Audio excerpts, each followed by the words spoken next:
Chers abonnés, bonjour. Allons un peu plus dans l'avant, dans la méditation de ce livre sur le thème Les animaux, nos humbles frères. Eh bien, ce livre qui guide cette méditation qui va durer plusieurs jours a été réalisé sous le patronage de l'association catholique pour le respect de la création animale sous l'impulsion de mon aumônier, le père Ronald Kozik, qui a fondé cette association en 1969. Informé de cette initiative, il faut savoir que le Saint-Siège lui a répondu qu'il encourageait volontiers les chrétiens à promouvoir le grand respect de la création qui a été confiée à la garde et à la maîtrise de l'homme et à bannir tout acte gratuit de cruauté qui abîme même le cœur de l'homme.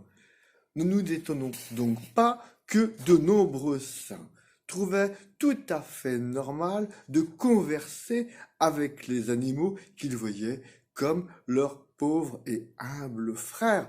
On va citer saint François d'Assise, son ami et disciple saint Antoine de Padoue, et aussi, on peut ajouter, saint Martin de Porres qui, au Pérou, avait le même dialogue avec les animaux. On raconte cette anecdote au sujet de saint Martin de Porres. Son couvent était infesté de souris et de petits rats et on s'apprêtait à les exterminer avec la fameuse mort aux rats, et lui n'a pas accepté de faire souffrir même les animaux qu'on nomme les nuisibles. Et il vit devant lui le chef de la meute de rats et lui dit « Frère rat, vous n'êtes plus en sécurité au couvent. Aussi, je te demande de dire à toute ta meute, toute ta famille d'aller au fond du jardin, dans le petit abri où il n'y a rien de fragile. Je t'apporterai tous les jours à manger pour peu que toi et ta meute me promettiez de ne plus jamais venir grignoter notre linge parce que ce n'est plus possible. » Eh bien, ce fut chose faite et on n'entendit plus jamais parler de souris ni de rats au couvent de Saint-Martin de Porres.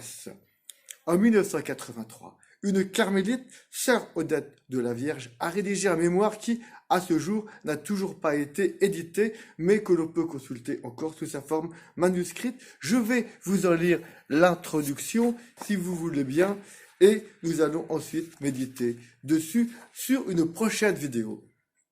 Le problème du mal, nous dit-elle, la souffrance des hommes, la mort hante la plupart de nos contemporains avec une acuité plus ou moins grande. Le nombre de personnes sensibilisées à la souffrance et au destin de nos frères les animaux est plus restreint. Beaucoup constatent leurs maux communs au monde humain, déplorent leur souffrance et concluent assez philosophiquement qu'après tout, ce ne sont que des bêtes sans âme, retournant au néant. Cette conclusion, par trop simpliste, ne saurait satisfaire les gens tourmentés par la douleur animale.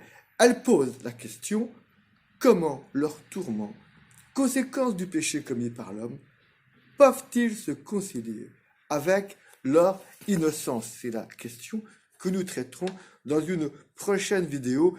Ce sera une méditation, comme annoncé, non seulement sur la souffrance animale, mais sur la question de leur âme, de leur conscience réfléchie, et donc de notre propre responsabilité, car comme l'a dit cette sœur, c'est à notre propre âme que nous faisons du mal en faisant du mal aux animaux, nos humbles frères. Chères auditrices, chers auditeurs, chers abonnés, je vous dis à demain pour une prolongation, pour un prolongement de notre méditation.